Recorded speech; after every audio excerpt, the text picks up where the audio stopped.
नमस्कार, आपका स्वागत है। आप देख रहे हैं बीएस टीवी और मैं हूं आपके साथ विवेक पांडे। और आज हम चर्चा करने जा रहे हैं आखिर नई टीम से कितनी बदलेगी बीजेपी।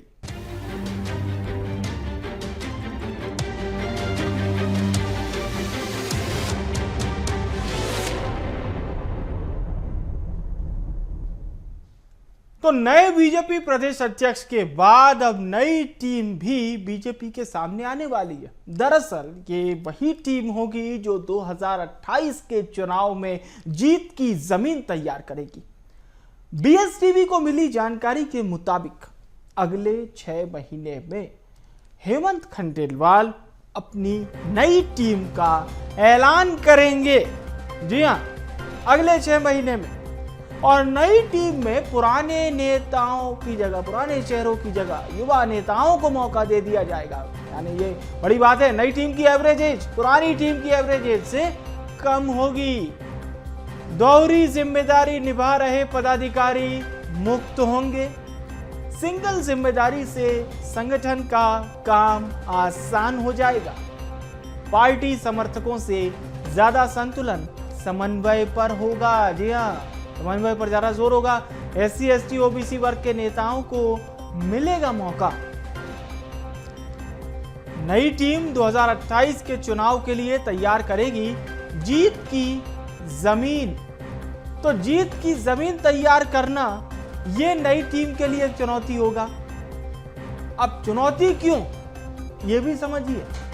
चुनौती इस बात के लिए कि भारतीय जनता पार्टी जिस मजबूत स्थिति में, इसी मजबूती को भारतीय जनता पार्टी कैसे बरकरार रखेगी। जाहिर सी बात है, 2023 में भारतीय जनता पार्टी 160 प्लस सीटों के साथ सत्ता पर फिर से काबिज हो जाती है। जी हां, ये सत्ता बरकरार रखने वाली पार्टी है। हमारे जो बात है वो इसी को लेकर है कि बीजेपी एक और कह रही है कि हेमंत खंडेलवाल के नेतृत्व में बीजेपी दोगुनी स्पीड से बढ़ेगी, पर कांग्रेस कह रही है कि बीजेपी समन्वय की बात तो करती है लेकिन ऐसा कुछ नहीं है। बीजेपी कांग्रेस के आप बयान सुनिए। जनता पार्टी का संगठन और प्रदेश की सरकार लगातार जनता की सेवा में जो काम कर रही है, उसी का परिणाम है कि पिछले 20 सालों से मध्य प्रदेश में भारतीय जनता पार्टी को जनता का आशीर्वाद मिल रहा है। पूर्ववर्ती प्रदेश अध्यक्ष और मुख्यमंत्री द्वारा भी जन सेवा के लिए अच्छा काम किया गया। मध्य प्रदेश में भारतीय जनता पार्टी मजबूत हुई और अब वर्तमान में डॉक्टर मोहन यादव जी के नेतृत्व में, हेमंत जी के नेतृत्व में भारतीय जनता और पार्टी और मजबूती से आगे बढ़ेगी। साथ ही कार्यकर्ताओं का सम्मान बढ़ेगा और गरीब कल्याण की नीतियों को आगे बढ़ाने का काम किया जाएगा। दोनों ही अनुभवी नेता हैं, सहज नेता हैं, कार्यकर्ताओं की उम्मीदों के हिसाब से बने हैं। कार्यकर्ताओं में भारी उत्साह है। दोनों के नेतृत्व में भारतीय जनता पार्टी का मत प्रतिशत और कार्यकर्ताओं का मनोबल और ज्यादा बढ़ेगा। सत्ता और संगठन के समन्वय की बात लगातार भारतीय जनता पार्टी करती है, लेकिन कहीं भी ऐसा होता दिख नहीं रहा है। मोहन यादव जी ने अपने पसंद के अध्यक्ष बनवा लिए। जिस तरीके से नागपुर से सब कुछ डिसाइड होता है, पर्ची आती है, लेकिन वो पर्ची भोपाल आते आते दिल्ली से बहुत देर से पहुंची और अब समन्वय की बात हो रही है। लेकिन साफ साफ गुटबाजी दिख रही है कि भारतीय जनता पार्टी एक बड़ी गुटबाजी की तरफ जा रही है। जनता तो परेशान है ही, क्योंकि सत्ता किस तरीके से चल रही है वो सबको दिख रहा है, लेकिन भारतीय जनता पार्टी का संगठन भी तितर बितर है। सिर्फ दिखावे के लिए सब दिल्ली की दौड़ और ये सब बातें कर रहे हैं, लेकिन वास्तविकता बहुत अलग है।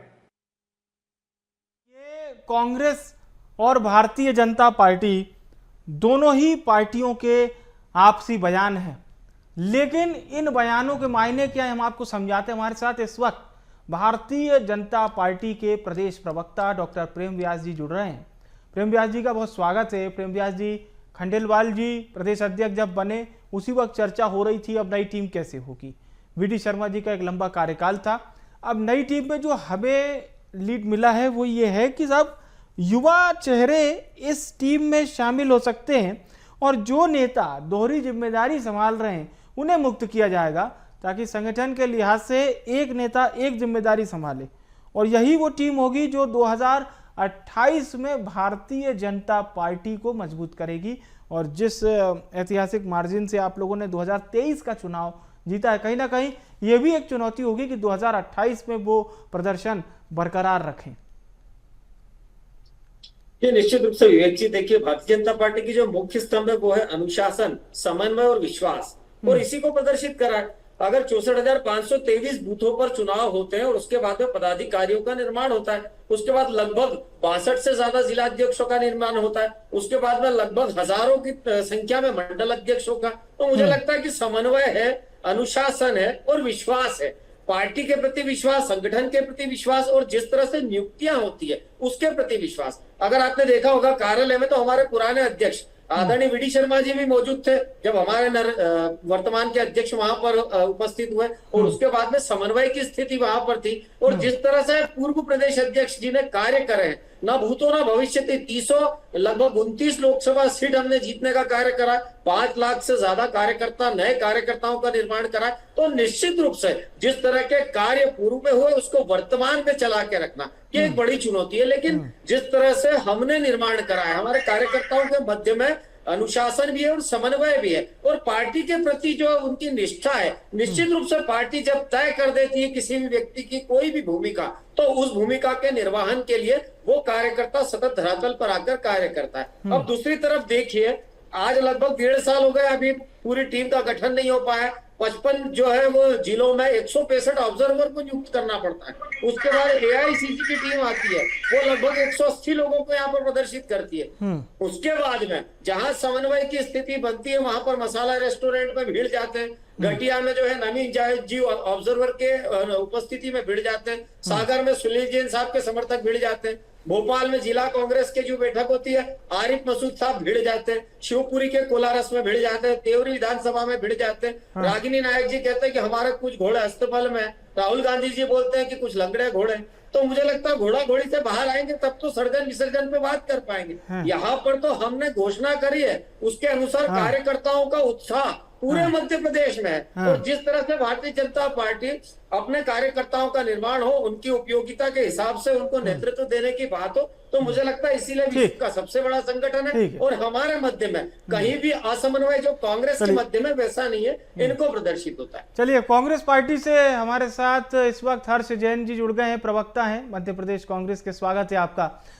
हर्ष जी, आप सुन भी रहे थे डॉक्टर प्रेम व्यास जी को और मंद मंद मुस्कुरा भी रहे थे, वैसे नाम भी आपका हर्ष है। सीधी बात यही सर कि कांग्रेस पार्टी को भी कहीं ना कहीं एक बदलाव की बयार की जरूरत तो है।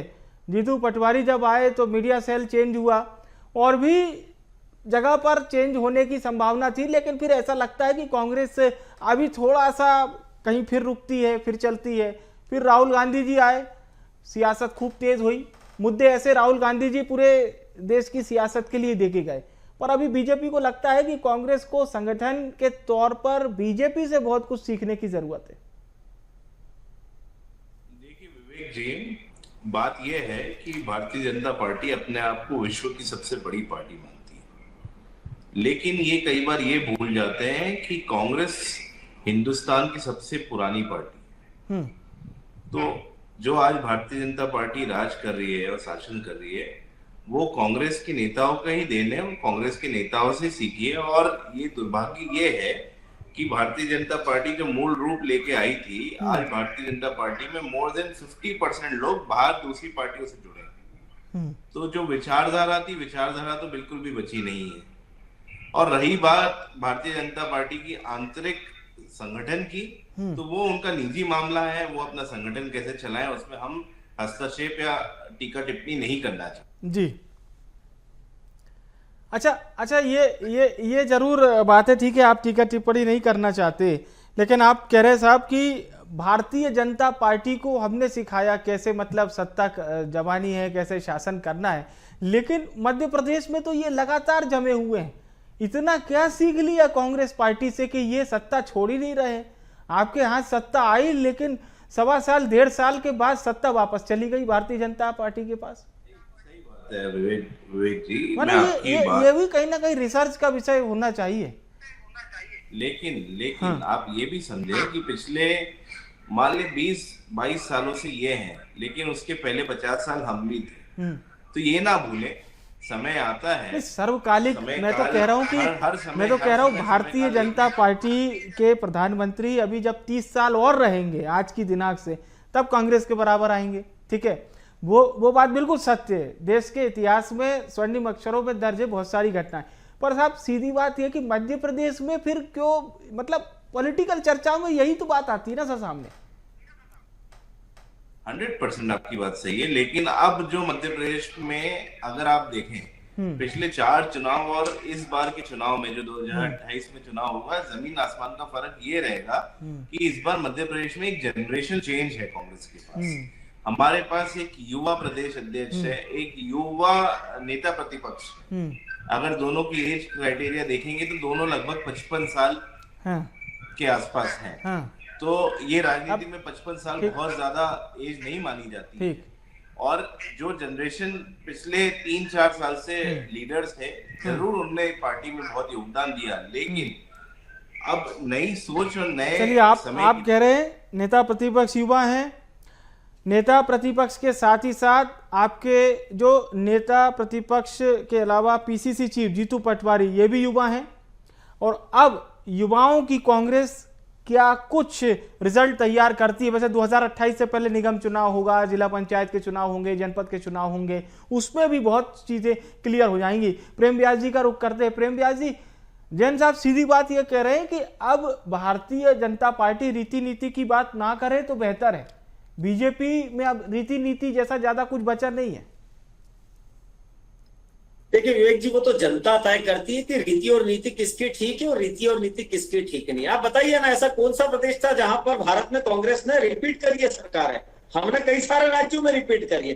तो कांग्रेस अगर रिपीट नहीं कर पा रही है तो किसका फेलियर है? दूसरा, मध्य प्रदेश में आपके प्रदेश अध्यक्ष आते ही लगभग आप 2900 सीटें भूतो ना भविष्य की हार जाते हैं, ये किसका फेलियर है? दूसरा, आपने कहा कि कांग्रेस सबसे पुरानी पार्टी, हम मानते हैं, लगभग 70 बार टूटने का रिकॉर्ड भी कांग्रेस के नाम से दर्ज है। उसके बाद में आपको अगर 70 वर्षों बाद सर्जन करना पड़ता है तो मुझे लगता है इससे दुखदाई आपके लिए होना नहीं चाहिए। अगर 70 वर्षों बाद आपको पुनः सर्जन की याद आ रही है, इसका मतलब है ना कि फेलियर हुआ है, ड्रॉबैक्स हुए हैं, उसके कारण कांग्रेस को सर्जन करना पड़ा। और वही सर्जन में आप विसर्जन कर देते हैं। आपके पास कार्यकर्ता नहीं है, आपके पास नेता नहीं है। आपने कहा उमंग सिंगार जी, जीतू पटवारी जी ने सायरन को लेके कहा था, सैल्यूट को लेके कहा था, पत्र तक लिखे थे, उमंग सिंगार जी ने उसका खंडन करा था कि वो तो अधिकारियों को करना ही होगा। तो मुझे लगता है आज कांग्रेस की स्थिति ये है कि प्रदेश अध्यक्ष जी अलग चल रहे हैं युवा नेतृत्व लेके, दूसरा जो है उमंग सिंगार जी नेता प्रतिपक्ष वो एक युवा नेतृत्व लेके अलग चल रहे हैं,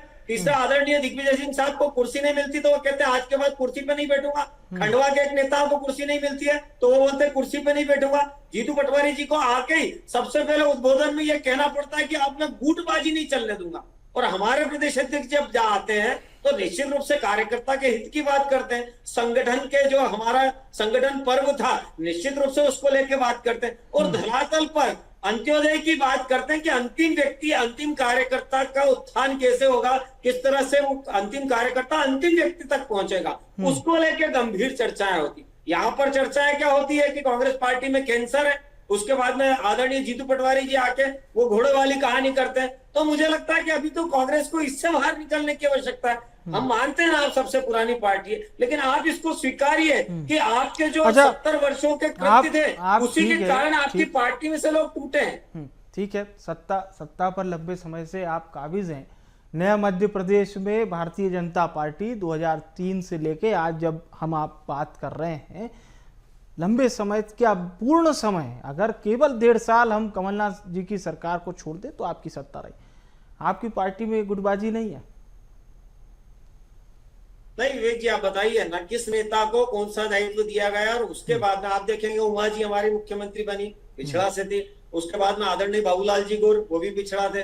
उसके बाद में शिवराज सिंह जी चौहान वो भी पिछड़ा थे। उसके बाद में आदरणीय मोहन यादव जी वो भी पिछड़ा थे। तो प्रदेश नेतृत्व जब जिम्मेदारियां तय करता है या राष्ट्रीय नेतृत्व जिम्मेदारियां तय करता है, एक बार नेतृत्व की जिम्मेदारी तय हो जाए उसके बाद सभी व्यक्ति उस व्यक्ति के निहित कार्यकर्ता भाव से कार्य करने लगते हैं। हमकी शक्ति है कि हमारा कार्यकर्ता भाव से कार्य करता है। ठीक है, हर्षित जी का रुख करते हैं। हर्षित जी, ये बात भले प्रेम व्यास जी ने उठाई, लेकिन बात में पॉइंट तो है। कारण क्या है कि कांग्रेस पार्टी किसी राज्य में सत्ता में वापसी तो करती है लेकिन फिर सत्ता में बरकरार नहीं रह पाती। छत्तीसगढ़ एक बहुत महत्वपूर्ण उदाहरण है। फिर उदाहरण के तौर पर आप देख लीजिए पंजाब में भी कमोबेश यही स्थिति हुई।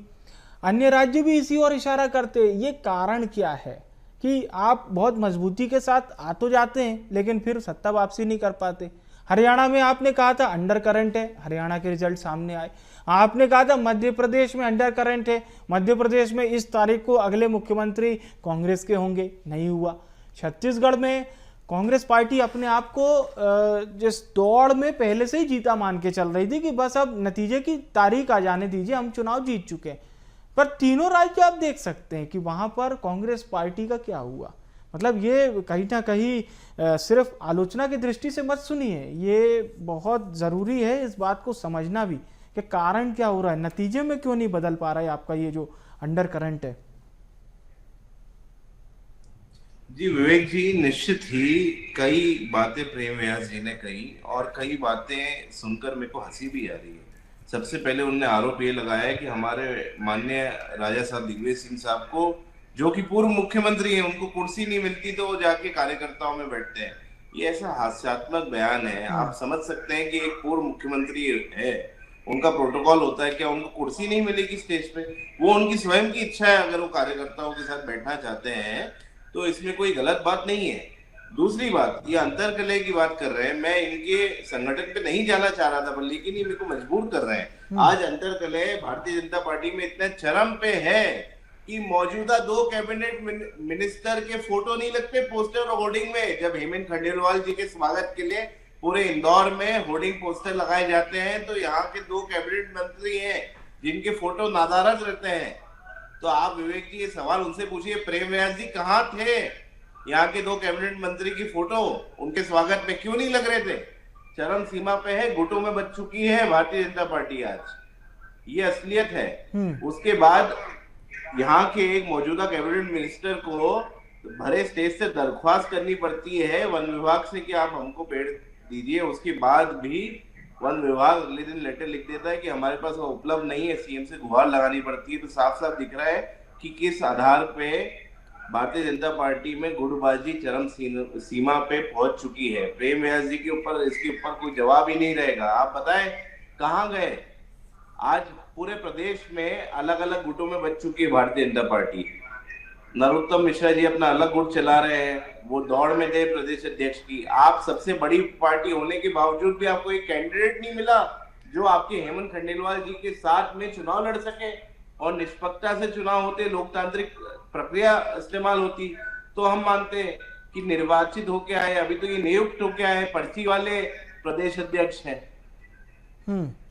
अब ये बात तो प्रेम व्यास जी पहले दिन से ही कांग्रेस कह रही है कि केवल एक ही व्यक्ति का नॉमिनेशन, कांग्रेस के सवाल थे। बहरहाल अभी वर्तमान में ये जो 2 खबरें हैं हमारे पास, एक ये है कि 6 महीने में नियुक्ति होगी, एक नई टीम नियुक्त होगी, और दूसरी बात ये जो है कि 2 या 2 से 3 जिम्मेदारी जो नेता संभाल रहे हैं उनको एकल किया जाएगा, एक नेता एक जिम्मेदारी, और युवा नेताओं को आप जिम्मेदारी दे रहे हैं। ये कुछ लीड हमें भी मिली है आपकी जो टीम बनने वाली है उसको लेकर। देखिए, निश्चित रूप से जिस तरह से भारतीय जनता पार्टी कार्य करती है वो धरातल पर होता है और सबके सामने होता है, और कार्यकर्ता निर्माण करना भारतीय जनता पार्टी की परिपाटी रही है।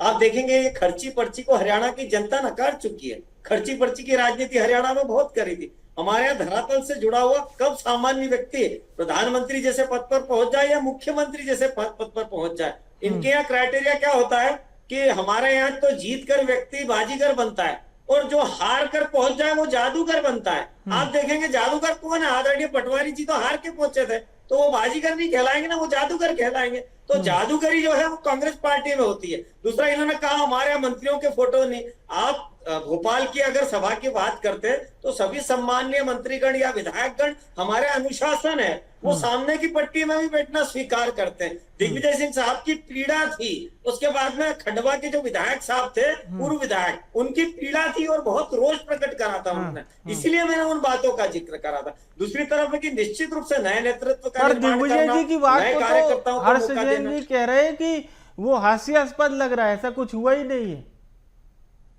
नहीं, अब कांग्रेस के लिए हास्यास्पद हो सकता हो तो पूरे प्रदेश ने हास्यास्पद घटना को देखा। हाँ बोलिए। बिल्कुल देखा था, पूरे प्रदेश ने उसका लाइव टेलीकास्ट हुआ था कि किस तरह से वे नाराज हुए थे, नाराज होकर सामने बैठ गए थे, फिर उनको मनाने के लिए नेतागण पहुंचे थे।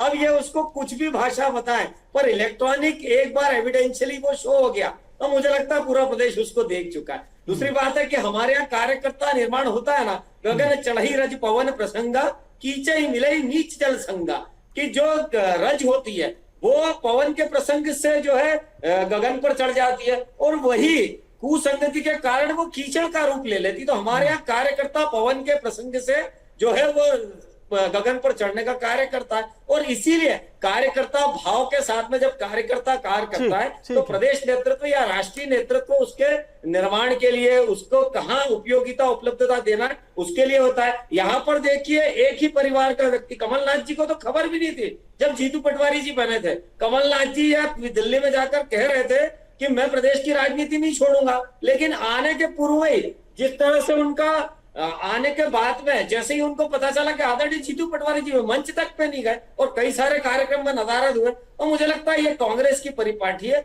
इसीलिए 70 बार आप आपके जन्म से लेकर टूटे हैं और इसीलिए आपको सर्जन करना पड़ रहा है। इससे ज्यादा हास्यास्पद कुछ नहीं हो सकता। चलिए एक बार हर्ष जी से पूछ लेते हैं कि क्या कांग्रेस की कार्यकारिणी में भी बदलाव हो सकता है?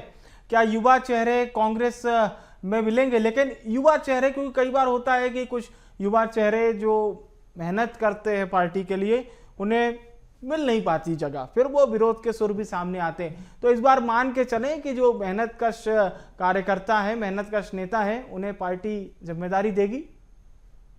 विवेक जी, निश्चित ही जो संगठन सृजन अभियान है वो इतना जबरदस्त अभियान है जहाँ पे राहुल गांधी जी ने स्वयं इंटरेस्ट लेके हमारे मध्य प्रदेश के 55 जिलों में इतने सीनियर नेताओं को ऑब्जर्वर बना के भेजा है। X union minister, x state president जैसे सीनियर लीडर्स यहाँ पे ऑब्जर्वर बने हैं और एक जिले में पर्सनल जाके हजारों कार्यकर्ताओं से बात कर रहे हैं, और उसका निष्कर्ष जल्दी ही अगले 10-15 दिन में आ जाएगा और कांग्रेस की नई जिला अध्यक्षों की सूची निर्मित होगी।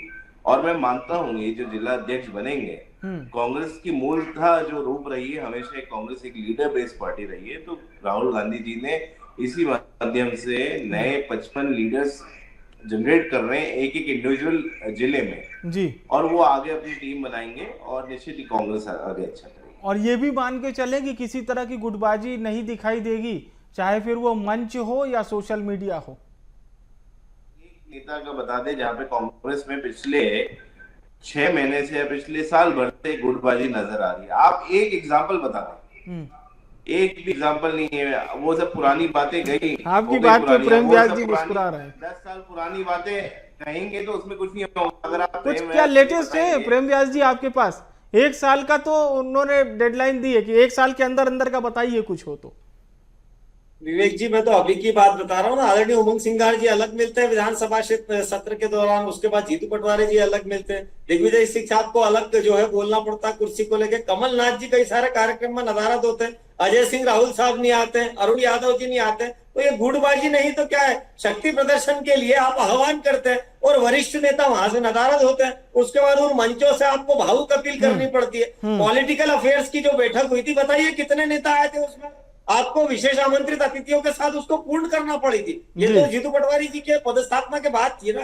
अब आप इसको भले ही नकारिए हट दीजिए, पर जो प्रदेश की जनता देख रही है, और आज तो सोशल मीडिया का जमाना है, उधर क्लिक हुआ और इधर शो हुआ, तो मुझे लगता है इसीलिए कांग्रेस की परिस्थिति, मैंने इसीलिए कहा गगन चढ़ई रज पवन प्रसंगा, कीचई मिलई नीच जल संगा, वही स्थिति अभी कांग्रेस की है। तो मुझे लगता है कि सर्जन पहले कांग्रेस के नेताओं के मध्य होना चाहिए, क्योंकि वहां विसर्जन हो रहा है। नवीन जावेद जी तो आपके ऑब्जर्वर थे ना, उनके सामने घटिया में किस तरह के घटनाक्रम हुआ, और कई सारे, आप जीतू पटवारी जी को तो गले मिलाना पड़ा भैया, अभी की बात है, मुल्तई में गले मिलाना पड़ा तो कार्यकर्ताओं। चलिए, चर्चाओं का दौर तो यूं ही चलता रहेगा।